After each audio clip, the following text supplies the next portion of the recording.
Good morning, students. Welcome to the live lecture of Real Analysis 1. In the last lecture, we have proved an theorem, important theorem, which tells us about the integrability of the function. In the previous lectures, we have proved that every continuous function is integrable.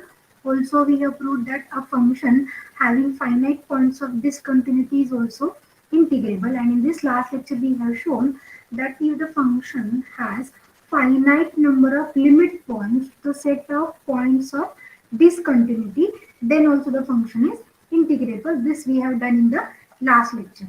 And then we have started solving one example that the function f of x equals to 1 upon 2 raised to n defined over 1 upon 2 raised to n plus 1 less than x less than or equals to 1 upon 2 raised to n. This we wanted to show integrable, and our aim is to show that this integration value is 2 by 3. Two methods we have discussed to show the integrability of this function. In the first method, what we have done, we have shown that this function is monotonically increasing, and we know every monotonic function is integrable. Therefore, the function is integrable. In step 2, we have shown that the set of points of discontinuity of the given function are 0, half, 1 by 2 square, 1 by 2 cube, and so on. Therefore, this set of points of discontinuity has only one limit point, and which is nothing but finite. That's why the function is again integrable. Now it remains actually to show that the integration value, to find out the integration value, as of the function is like a step function defined over this range. No? But what we will do, we actually wanted to find the integration of 0 to 1, but before that we will find out the integration of 1 upon 2 raised to n to 1. Because if I take the limit n tends to infinity, this lower limit will become 0 surely, right? So let us complete this example. The integration of 1 upon 2 raised to n to 1 is divided like this. Okay. Why divided like this? Because the value of the function over this intervals is known to us. Over the interval 1 by 2 to 1, the function value is 1. 1 by 2 square to 1 by 2, the function value is 1 by 2. 1 by 2 cube to 1 by 2 square, the function value is 1 by 2 square. And what about this function value? 1 upon 2 raised to n to 1 upon 2 raised to n minus 1. Yes, can anyone tell me this function value over this range? 1 by 1 2 upon raised 2 to n minus I. n minus 1. Na? 1. Yes, this is 1 upon 2 raised to n minus 1 dx. Now, if we look at the integrand values, all these integrand values, all those are constant, no? And how we have evaluated the integration of a constant a to b k dx? Yes? K into b minus a. Yes, it is k into b minus a. Let us apply the same logic to write down the values. Let me start from this first line. Okay, 1 by 2 to 1. What is the integration value then? This is 1 by 2. 1 I have taken as an integrand. 1 into, let us say, 1 into, yes, b minus a, na? Or is it 1 minus half? Or the first Yes, one. Next, half, half minus half square plus 1 by 2 square taken out, 1 by 2 square minus 1 by 2 cube, and just go on proceeding like this. It will be 1 upon 2 raised to n minus 1 into bracket 1 upon 2 raised to n minus 1 minus 1 upon 2 raised to n. Now our job is just to simplify this. Now let me write the values. 1 into 1 minus half is simply half, right? yes, ma'am. Next, this is half. What's the bracketed value? Half minus 1 by 4. Is it 1 by 4? That is 1 by 2 square. Right now? Half minus 1 by 2 square is 4 actually. And half minus 1 by 4 is 1 by 4, which I can write 1 by 2 square again. 1 by 2 square into 1 by 2. This becomes 1 by 2 cube. Correct? Yes, ma'am. Yes, ma'am. In this, here it is 1 by 2 cube. 1 by 2 cube, not this bracketed value, into 1 by 2 square. So this gives you 1 by 2 raised to 5. Okay, continue this. And what will be the last value? This bracketed term value will be, is it 1 upon 2 raised to n? Correct now? This bracketed value is 1 upon 2 raised to n. Now? You have to multiply by 2. here, na, multiply and divide by 2 to here, so that denominator becomes 2 raised to n. 2 minus 1.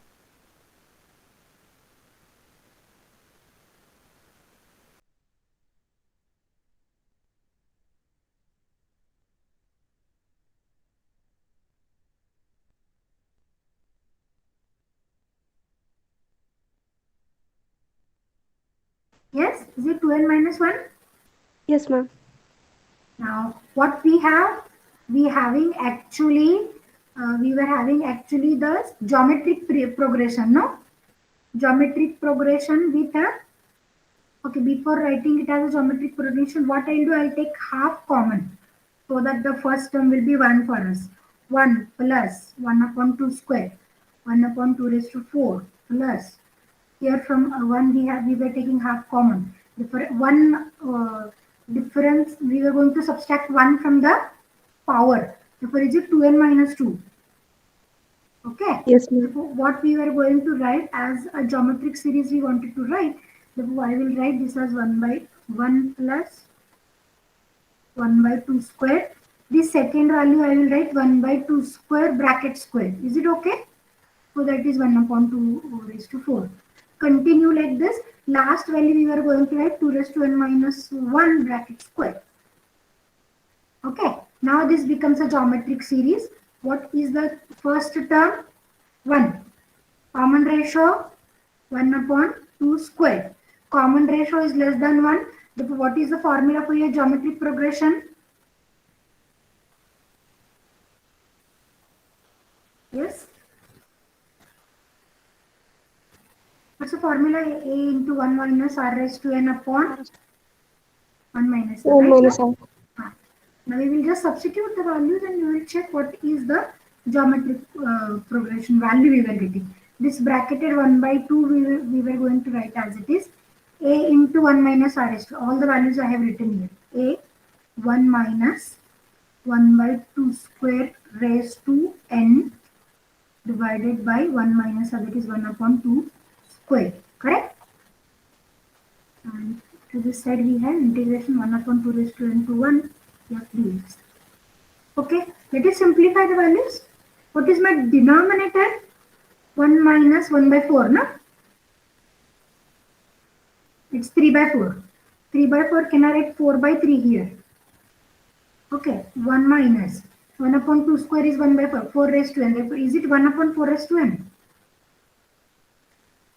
Okay, Yes, so ma'am. let me write the simplified value after cancelling some terms. This is 2 by 3, 1 minus 1 upon 4 raised to n. Now what we have decided to put the limit at last? Taking n tends to infinity, right now? We get. Yes, ma'am. Why we were putting n times infinity, so that this lower limit becomes 0. Therefore, what we have, lower limit becomes 0 to 1 integration f dx, 2 by 3, 1 minus. What's the value? Here it is 0, na? Therefore, we have obtained the value of the integration is 2 by 3. Integration 0 to 1 f dx is equals to 2 by 3. Yes, any difficulty with the solution? No, ma'am. Good. Let us go for one more example. Okay. The second example we wanted to discuss is similar to the one of the previous example. See, a function f is defined as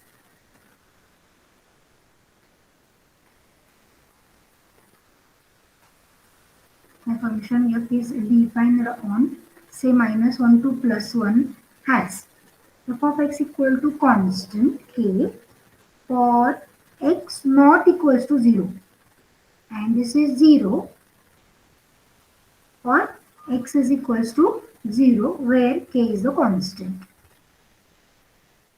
Where k is the constant, and it is asked us to show that the function f is integrable and value of integral is 2k. The value of integral is 2k. Okay, we'll try to understand by the graph how the function looks like. Once we understand the nature of the function, it will be easier for us to understand how it is going to work. Function is defined as constant k for any x non-zero For which interval? -1 to +1 we were discussing, right? X equal to 0, the function takes a value 0. Therefore, can I put a circle here for x equal to 0? This is your point. Okay.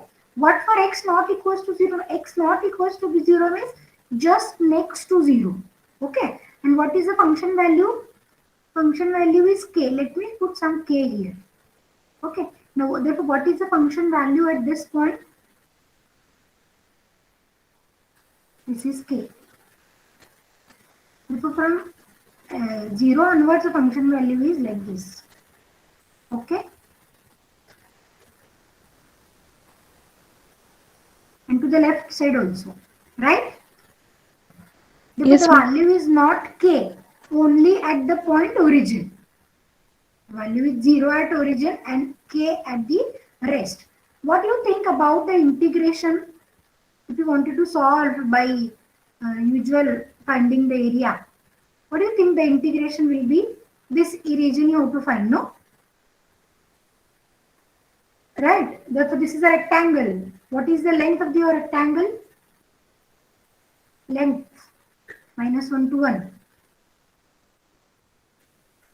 What's the length here? -1 to 0, 0 to 1. Yes. What is the length of an interval -1 to 1? 2. Yes, it is 2. Okay. And what is the height? Is it k? It is breadth, you can say. What will be the area? Okay. Right? Yes, But ma'am. now we wanted to show that it is integrable. Therefore, we will try to understand which criteria is applicable so that I can claim the function that is integrable. In the last lecture, we have seen there are 4 criteria we can apply. Okay, you have to check whether your function belongs to any one of these 4 criteria: continuous, monotonic, finite points of discontinuity, or finite limit points. Okay, look at the nature of the function and tell me in which criteria this function is going to fit. Is it continuous? Is the function continuous on the interval -1 to 1? No. No. Is it discontinuous? Yes. At which point it is discontinuous? K. No. Point of the 0. domain you have to tell me. Yes, 0. At 0, function is discontinuous. Now you can check it here. Check now this point. I'll just take another color. Here it is. Correct? You are observing discontinuity here, no? Yes. Yes. Yes, Therefore, ma'am. at x equal to 0, the function is not continuous. How many points of discontinuity we have? 1 point. Yes. Therefore, may I say the function has only 1 point of discontinuity at origin, right now? At origin. Therefore, may I say by previous theorem, finite limit points, finite discontinuity points it will have. Therefore, by previous theorem, the function is Integrable. integrable. But here it is not only asked us to show it is integrable, but it is asked us to show the value of the integral is 2k. Therefore, let us apply any one of the sum method. I think it is better to apply Riemann sum method, no, instead of Darboux sum. Therefore, what one has to do? One has to make the partition of the given interval into n equal parts. But as of I told you, this was a negative region, this was a positive region. Therefore, it is better to make two n equal parts. N equal parts from -1 to 0, and furthermore n equal parts in 0 to 1, so that it will be convenient always for us to solve the example. Like what kind of partition we were going to consider?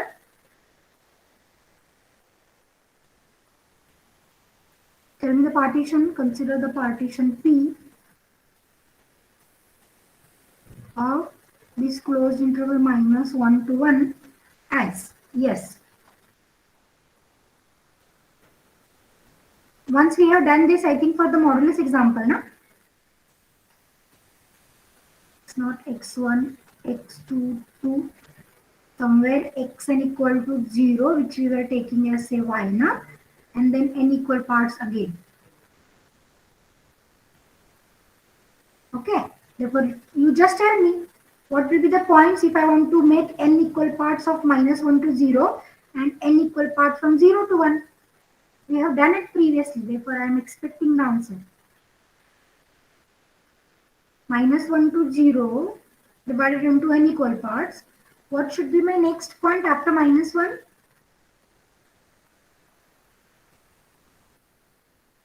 Yes, students. Hello, am I audible clearly? -1 plus 1 by n. Very good. -1 plus 1 by n. What's next point? -1 plus 2 by 2 by n. n. Yes, and continue this up to -1 plus n by n, which is 0. Correct na? And after 0 again n equal parts. 0, after 0, what should be my point? 1 by n. So it is 1 by n, 2 by n. Lastly, this is n by 1. n, 1. N by n, which is 1. Okay, then what we were going to do? Consider the partition as. Okay, then what is the delta xi and delta yi values? What is the xi point and yi point? Yes. Quickly you have to tell me so that we can finish the example very early. Within no time. Delta xi. We have made the 1. interval. Huh? 1 by n. Yes, it is 1 by n. What about delta yi? Also 1 by n, right now? This is, you can observe. What will be xi point? -1 plus I by n. Very good. Yi is I by n, What? right? I by n. Now I am going to consider Riemann-Sum method. Therefore, I am going to write SPF. What's SPF? SPF now we will write over two region, positive region and negative region. Therefore, summation I equals to 1 to n. First, I will write for negative region f of ti delta xi. And then for positive region I equals to 1 to n f of ti into delta yi. Okay, here what ti I am going to select? Xi. Ti dash here I will write. Ti I will select xi and ti dash we will select yi, right? Same as of we have done in that modulus x example, mod x example. Correct? No. Nothing is changed. Therefore, xi delta xi added with summation I equals to 1 to n f of yi into delta yi. Okay. Next. Now, as of the function is defined as the value is 0 at origin and for the rest it is going to be constant k. Therefore, here may I say for xn the value is 0, na? Where is your origin point? At xn, correct? No. Therefore, what we will do instead of adding the point, yes, for xn equal to 0, origin is defined for xn, correct? Na? Here is the point xn and we know for xn the function value is itself 0. Therefore, what we will do, we will try to divide whatever the sum we have written here into different points. Which different points? For first n minus 1 points, first, second up to the previous one, the function value takes k, but for this point the function value is 0, right? No? Suppose this is -1 plus n by n, -1 plus 2 by n and so on. But for xn equal to 0, the function value is different. Therefore, what we will do? We will divide this summation into two parts. Which two parts I am going to write? I equals to 1 to n minus 1. First I will write f of xi delta xi. Okay. And then I will write for n also. Therefore, what is the term I have? Is it f of xn into delta xn? एक I equal to N ची value वेगळी करतोय आपण, लक्षात येते का बघा. पण xn इक्वल टू xn साठी फंक्शन व्हॅल्यू काय आहे? xn origin आहे, xn is 0 and at this point the function value is also 0 and for the rest points the function takes value k. That's why the sum we were dividing into two parts and no change in the next I equals to 1 to n f of yi into delta yi. Correct, no? Now let me write the function values. For x1 to xn minus 1 function value takes k, no? K into delta xi also I will put as 1 by n, k into 1 by n. What is f of xn? Is it 0? Sir. And here what is the value? F of yi. May I say clearly it is k. x1, x2 to up to xn the value is k. Now just solve it. Okay. So this k into 1 by n both are independent of I.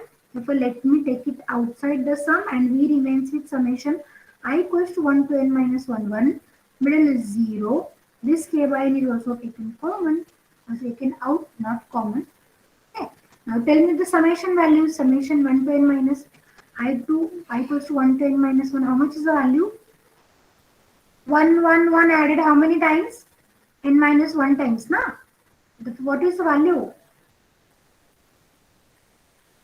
Summation I equals to 1 to n minus 1 1. Yes? n minus 1. 1? Yes? Could you repeat, N please? minus 1. It is n minus 1, right? Na? And here it is n.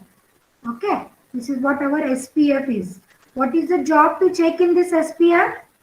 Simply limit exists or not. Okay. Before finding the limit, we will divide by n. So this is 1 minus 1 by n plus k. Now take limit n tends to infinity. Let us take a limit n tends to infinity and check whether limit exists or not. Yes? What's the value of a limit? K into 1 minus 0 plus k. Therefore, how much is the value? It's 2k. Okay. Therefore, one can say that the function is integrable or the value of integral is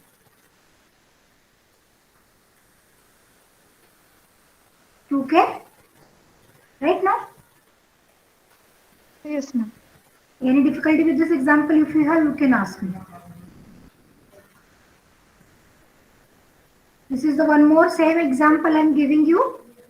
Same kind of division you have to make and you have to solve it. Try for this third example, right? Let me go for one more example. The example is actually like a theorem and it is asked us to show that if the function is non-negative continuous with integration value 0, then it is asked us what will be the value for integration. What will be the value of a function? Sorry. The function f is non-negative continuous function, non-negative continuous function on closed interval a to b and integration a to b f dx is equal to 0. Prove that f of x is equals to 0 for all x in closed interval a b. Okay, may I say this is quite but obvious statement? Why it is quite but obvious say? As the function nature is non-negative, also continuous.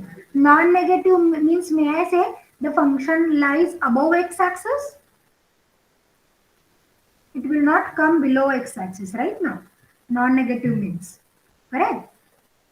Okay, therefore this will be a function say. Non-negative, also it is provided to be a continuous function. What is the second condition given? In the second condition, it was given that the integration value is 0.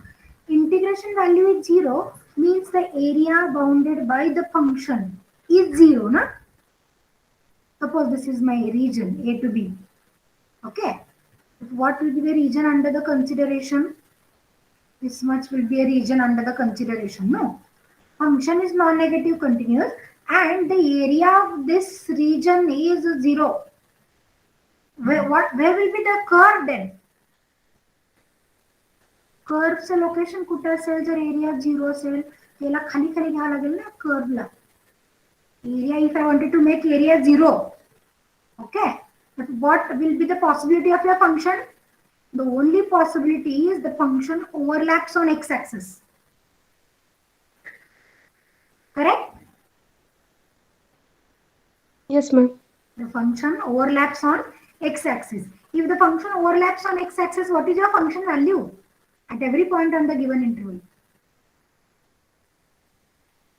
0 0. right no correct ना लक्षात Yes, येतं का बघा function जी मी म्हणते function असं आहे your function overlaps on x-axis like this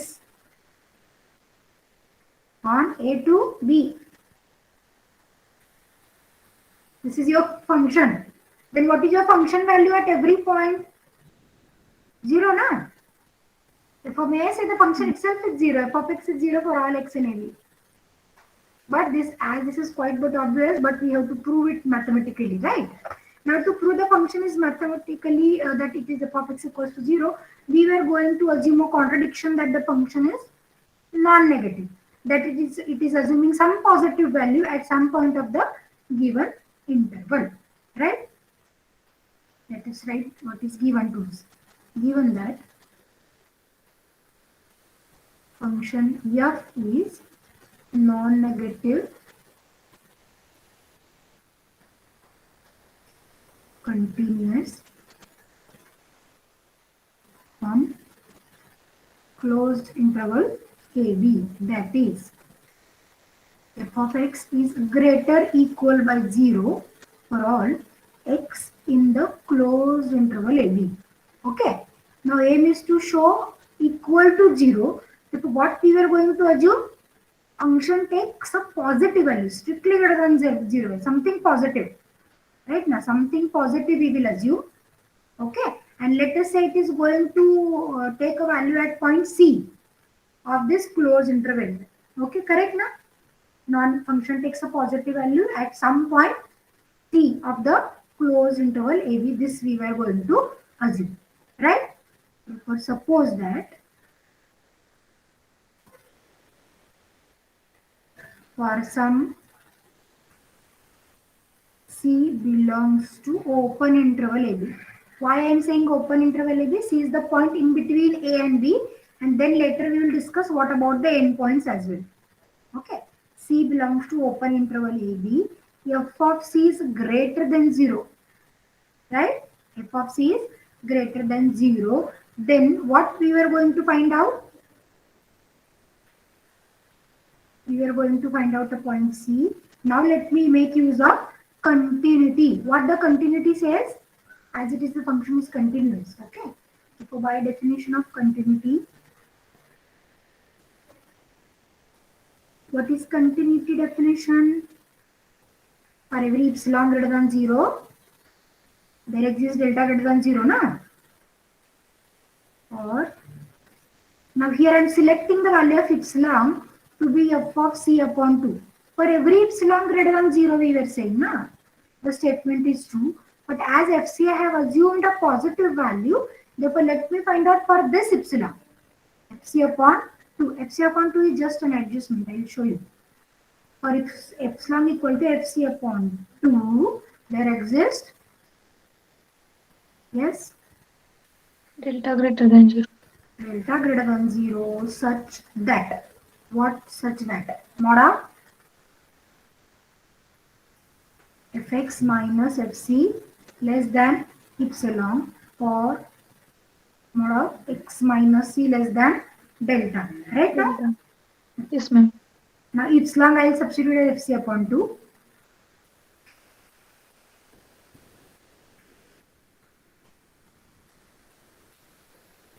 Yeah, but here can I write? Okay, let me write x then delta. Now by looking at the definition mod x, whenever we were writing mod x less than a, What does it mean? X lies between minus a to plus a. Na? So let me write the same thing here. This term lies between minus fc upon 2 to plus fc upon 2, right?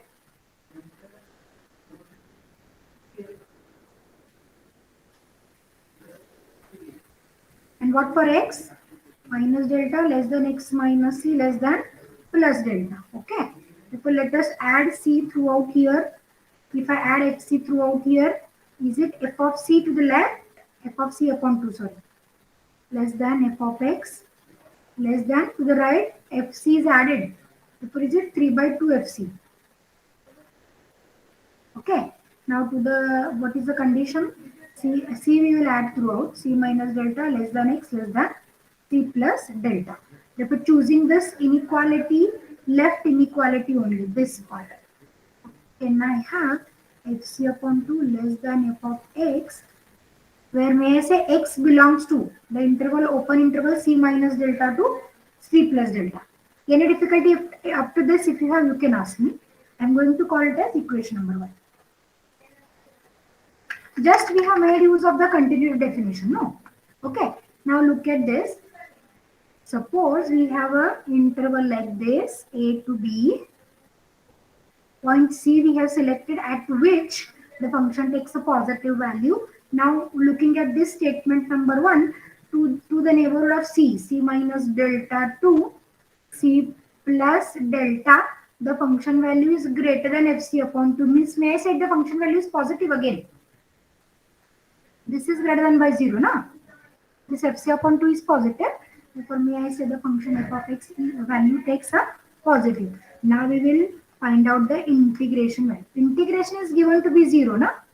Integration a to b is equal to 0. As we have started with a contradictory assumption, somewhere we should get a contradiction. Therefore, now I am going to consider the integration value. Integration a to b of dx. Okay. Can I divide the integration over the 3 parts? First part, a to c minus delta, then c minus delta to c plus delta, then c plus delta to b. Is it okay? Yes, So I will write integration a to b as a to c minus delta f dx added with c minus delta to c plus delta f dx added with c plus delta to b f dx. Okay. Now, can I say the relation between, if I just drop the two integrations, what will be the relation between these two values? Non-negative values we are dropping from the right side.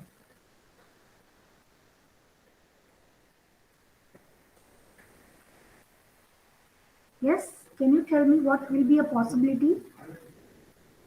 This function is non-negative. Therefore, surely the integration will be non-negative over the two regions. Na? But this is actually a non-negative value. This is also a non-negative value. I am not saying positive, I am saying non-negative. Okay, this is a non-negative value which we were dropping from the right side. Therefore, may I say this equality becomes inequality, which is greater equal. That is, this left hand side becomes greater equal by the right hand side. Correct, no? Is it okay? Reason is f of x is non-negative. What about integration? Non-negative. Okay. But we know what is the value of a function in this region c minus delta to c plus delta. In the region c minus delta to c plus delta, f of x is strictly greater by fc upon 2. Therefore, let me put this is strictly greater. C minus delta to fc upon 2. Is it okay? Integration a to b yes, to sir. dx. Okay. Now let us solve this integration on the right. fc upon 2 is a constant taken out. Integration 1, yes? 1 into b minus a, no? Right now? What is this relation? CC cancels, this gives us 2 delta. Right? 2 cancels, we get FC into delta. But what about FC and delta? FC is positive, delta is positive. What about the bracket? Multiplication? Yes, it is strictly positive. What we were getting? integration is strictly greater than 0. But what is given in the statement itself, integration is 0. Therefore, if we were having at least one value in the interval taking positive function value, then also the integration value is positive. Therefore, it is not possible to have a positive value function value at any point. Correct now? Therefore, which is the contradiction 2.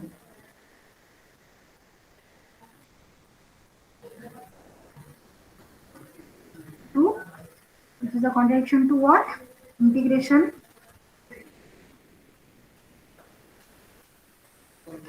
0. Okay. Thus, I say the function f of x is equal to 0 for all x in open interval. Because C we have selected in the open interval. Same logic you can prove at the end point. Therefore, here we will just mention similarly. Fa cannot take a positive value. Fb also cannot take a positive value. That is, at the points A and B also the function value is not positive. Thus, may I say f of x is 0 for all x in closed interval AB. Is it okay? Yes, ma'am. Any difficulty? If you have, you can ask me. No, ma'am. Here you can make by definition of continuity at point C we can add, right now? At point C we were defining the continuity. Function is given to be continuous on whole interval. If it is continuous at point C as well. Okay? Understood nicely? Yes, ma'am. Okay. Now we will go for a next important theorem of the syllabus called as fundamental theorem of calculus. As of we know the relation between derivative and integration. What is the relation we were familiar with between integration and the derivative? These two are anti-operations, no? Or you can say integration is anti-derivative. Correct, no? Integration is anti-derivative. Also, we were writing if we were finding integration of some function, which is the derivative, integration f dash, then we were writing f. But this is not true in general for every kind of function. Now we were going to prove that a relation between derivative and integration, how it is true by one theorem which is called as fundamental theorem of calculus. Okay? Is this statement true every time? Can anyone tell me? Or suppose I am writing capital F is equals to integration small f. Then if I take a derivative, capital F dash is equals to small f. Is it true for every kind of function? सगळ्याच टाइपच्या फंक्शनला true येतं का हे? Do you have a guarantee this true for all types of functions? No. The condition should be imposed on this function small f that this is continuous. The function should be continuous. Then and then only we can have this relation. Capital F is integration small f implies f dash is equal to. But this is actually a relation. This theorem is important because this is giving us the relation between differentiation and integration. Okay, and these two are related to one another by the fundamental theorem of calculus. Let us try to study the theorem. This theorem is important because it guarantees the existence of antiderivative for a continuous function. What I am writing, I will write in the quoted form. Okay, this theorem, this fundamental theorem of calculus, I can write. This fundamental theorem of calculus is important because it guarantees the existence of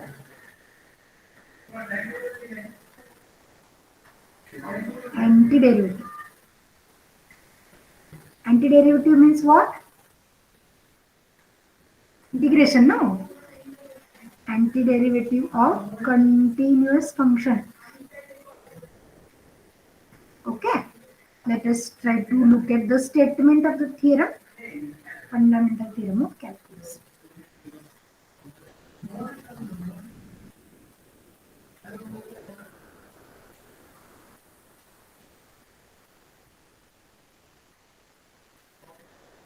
First, fundamental theorem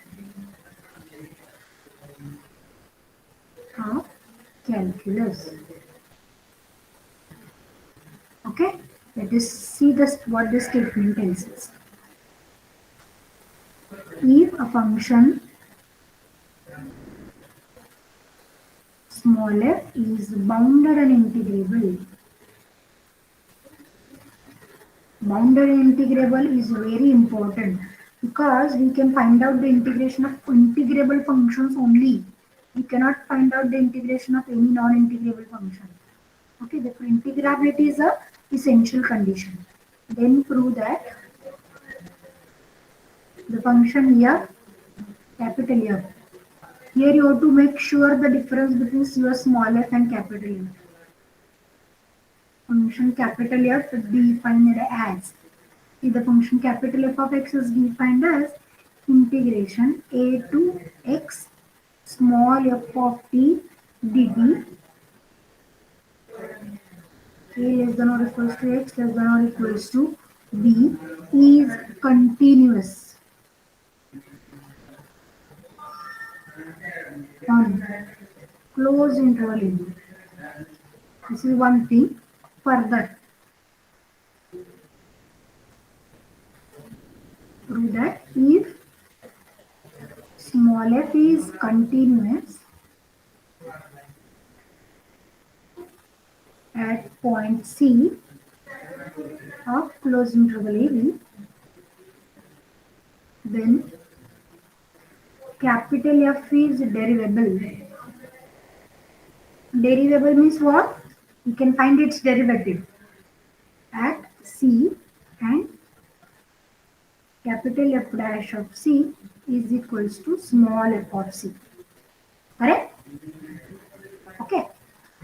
Or one can write here the condition of continuity is at point only. Na? Therefore, the or statement sometimes was written as if small f itself is continuous. If it is continuous, is it necessary for me to say that it is bounded and integrable?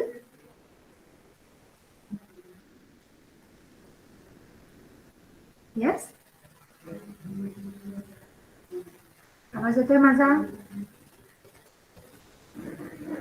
Yes, ma'am. Yes, ma'am.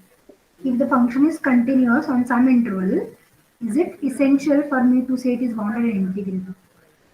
गरज आहे का सांगायचं असं?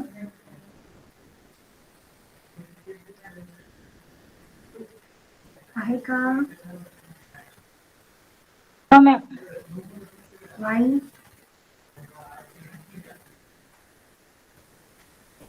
का गरज नाहीये? Function is continuous. हा continuous आहे म्हणून तुम्ही बाउंडेड अँड इंटिग्रेबल म्हणणार का? No. मग काय? कंटिन्युअस असेल तर बाउंडेड अँड इंटिग्रेबल होतो का? एवढा साधा प्रश्न आहे म्हणजे.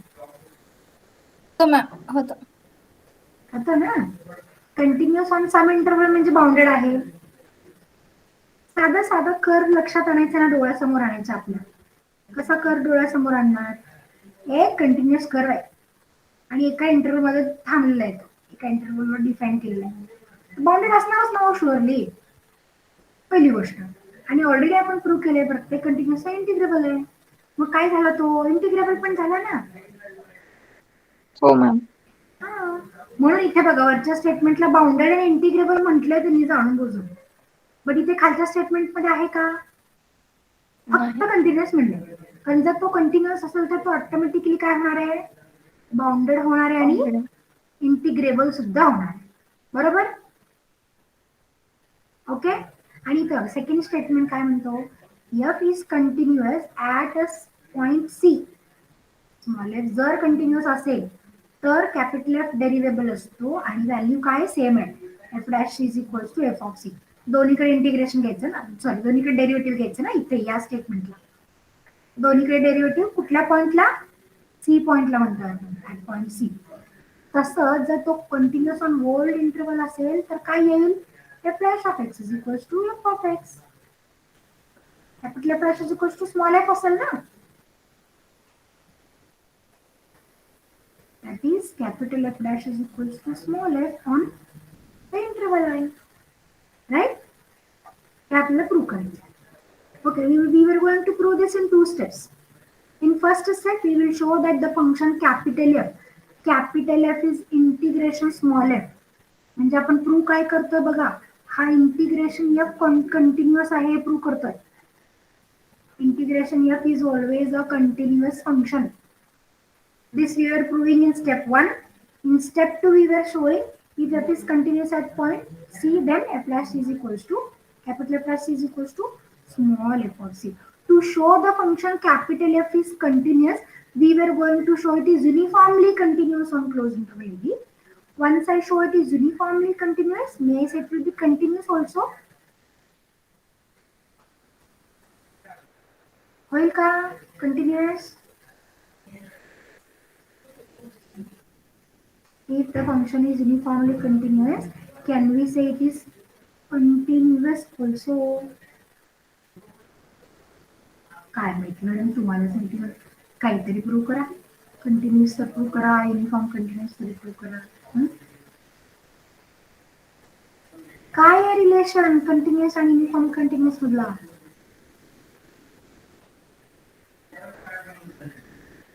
बोला हो विद्यार्थ्यांना, बोला. प्रत्येक कंटिन्युअस युनिफॉर्मली कंटिन्यूअस. आता मी काय विचारते बघा, प्रत्येक कंटिन्युअस हा युनिफॉर्मली कंटिन्युअस असतो का प्रत्येक युनिफॉर्मली कंटिन्युअस असतो? प्रत्येक uniform continuous is continuous. Good. म्हणून आपण आता प्रूव्ह काय करणार आहोत, युनिफॉर्मली कंटिन्युअसचं डेफिनेशन प्रूव्ह करणार आहोत. Okay, let me write a statement. Step 1, we were proving to prove that capital F is continuous on closed interval AB. Okay. Now let me write that what is given, the function f is bounded, no? Okay, let me write the bound of a function initially. Okay. Since f is bounded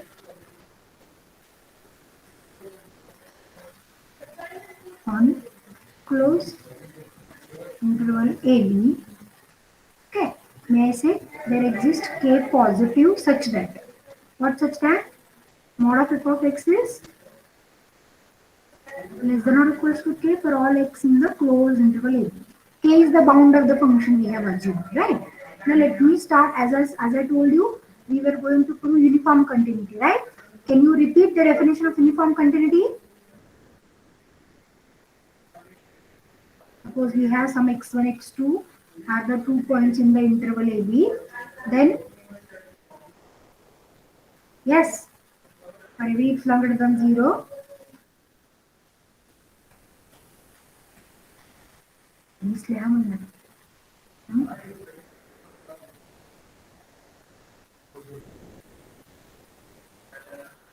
whenever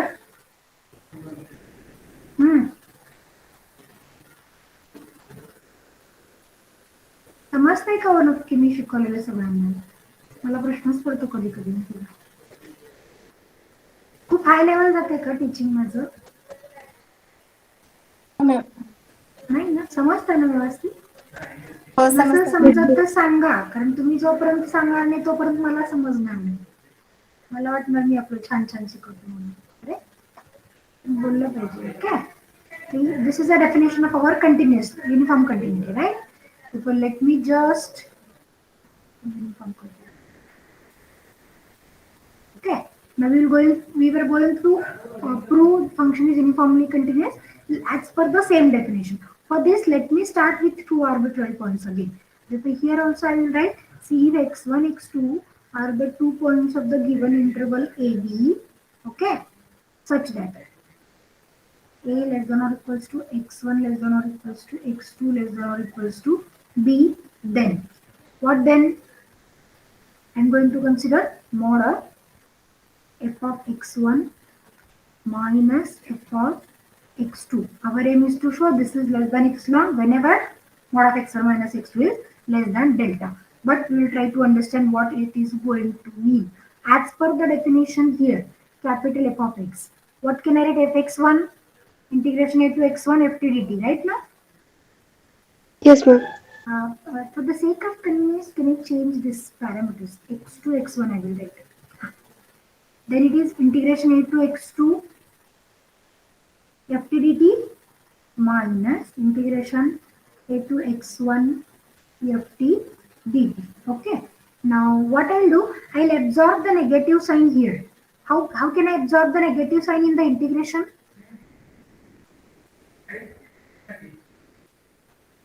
Hmm? How can we absorb the negative? Can, Plus integration x1 to a f very dt. good. Changing the limits of integration, right now? Yes, ma'am.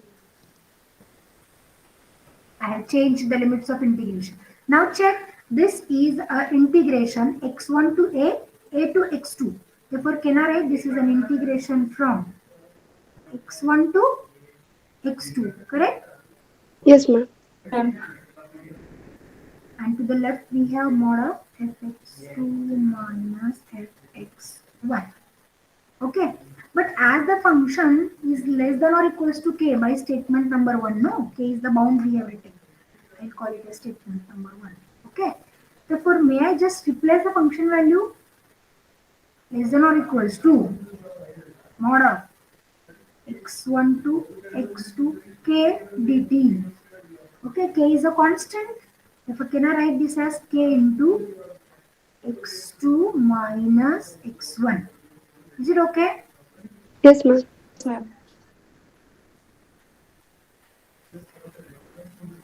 Okay.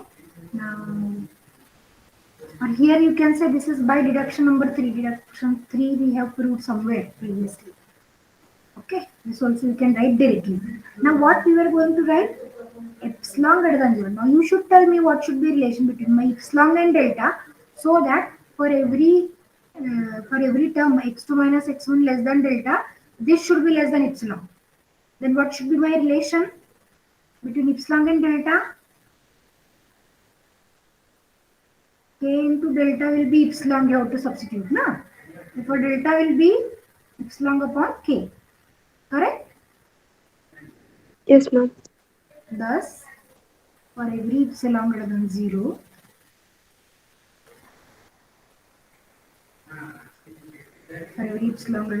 we see what we were going to see, mod of fx2 minus fx1 will be strictly less than epsilon whenever. What whenever? Mod of x2 minus x1 less than epsilon upon k. That is, this value I have to substitute. Mod of x1 by x2 minus x1 by is less than by epsilon k here. Right now? Yes, ma'am. If I substitute this as less than by epsilon k, then only product will be less than epsilon. Correct? For me, I say this will be equal to delta. The function capital F is uniformly continuous on closed interval AB, which equally tells that capital F is continuous on closed interval AB. Okay, what is capital F? Integration small f. Therefore, integration function is always a continuous function. This is what we have proved. Now, what remains to show? If small f is continuous at point C, then capital F is derivable at C. Whenever I wanted to show some function is derivable, okay, then what is the aim to show actually?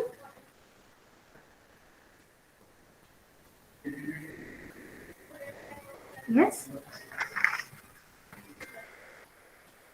काय check करायचं मला capital F डेरिव्हेबल आहे तो करायचा काय check करायला लागेल नक्की मला What is the first principal definition of derivative? What was the definition? Some of the first principal definition.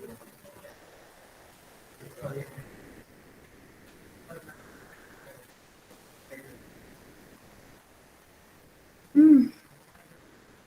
Do you Limit h remember? tends to 0. Uh-huh. F of x plus h minus f of x divided by h. Very good. Divided by h, and this will be f dash of x. Okay. If I wanted to show it is at point x equal to c, then how can I write the same definition? F of c plus h minus f of c upon h. Correct now? Yes, ma'am. Okay. Now here we wanted to show capital F is a derivable at c. So we have to go for this kind of expression, no? Okay. Can I rewrite the same definition as, instead of writing limit h tends to 0? Okay. What I'm going to write is limit, it's something, this is f of c minus f of d, closer point to it. Actually, whenever we were writing c and c plus h, what is the meaning? C plus h is the point nearer to C, and then by making h tends to 0, C plus h is coming towards C, no? Yes, ma'am. Now instead of C plus h, I will write a point as DC. Nearer point I will write D. Wait a minute, my printer is not working.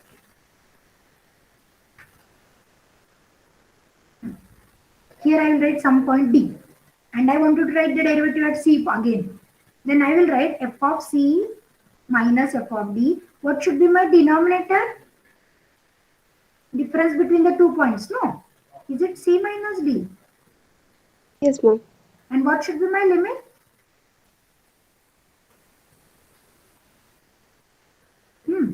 What should be the limit? C minus D. C minus D tends to 0. Still we can find out the f dash of C. Right?